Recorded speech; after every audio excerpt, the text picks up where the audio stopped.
de la règle 144.2 obligerait la Chambre à retarder le prononcé de sa décision, dans l'attente de la préparation d'un exposé détaillé de l'ensemble des motifs qui sous-tendent tant les constatations qu'elle a tirées des preuves que ses conclusions de droit.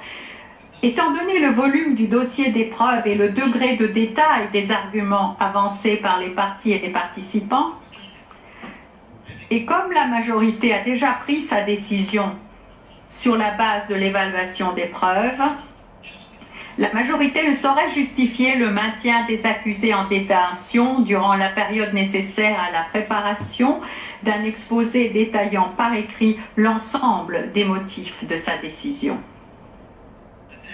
Le délai d'appel de la présente décision commencera à courir le jour où les parties recevront notification de l'exposé détaillé des motifs.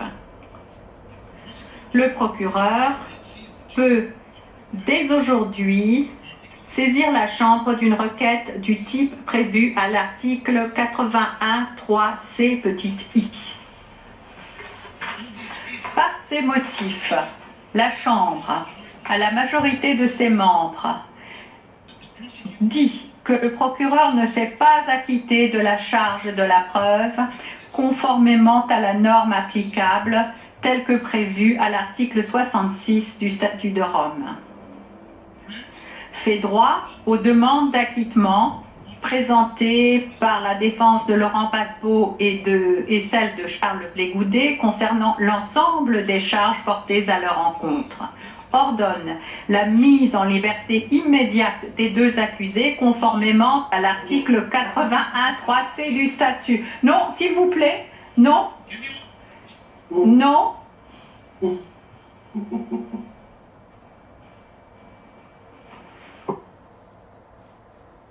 S'il vous plaît, je demande au public de bien vouloir s'asseoir, sinon je devrais faire évacuer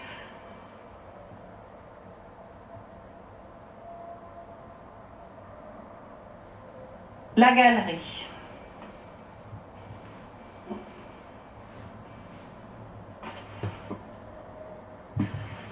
S'il vous plaît, je vous invite à vous asseoir et à adopter un comportement approprié.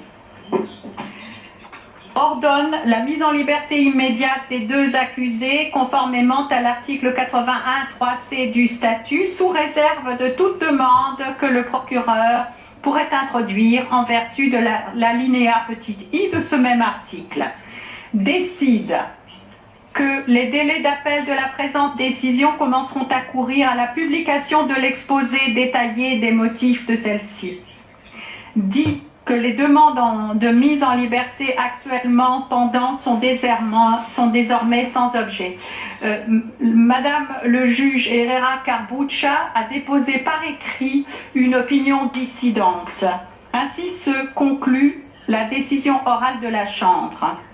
Et je me tourne maintenant vers le bureau du procureur pour demander si le bureau du procureur souhaite présenter une requête au titre de l'article 81.3c i du statut.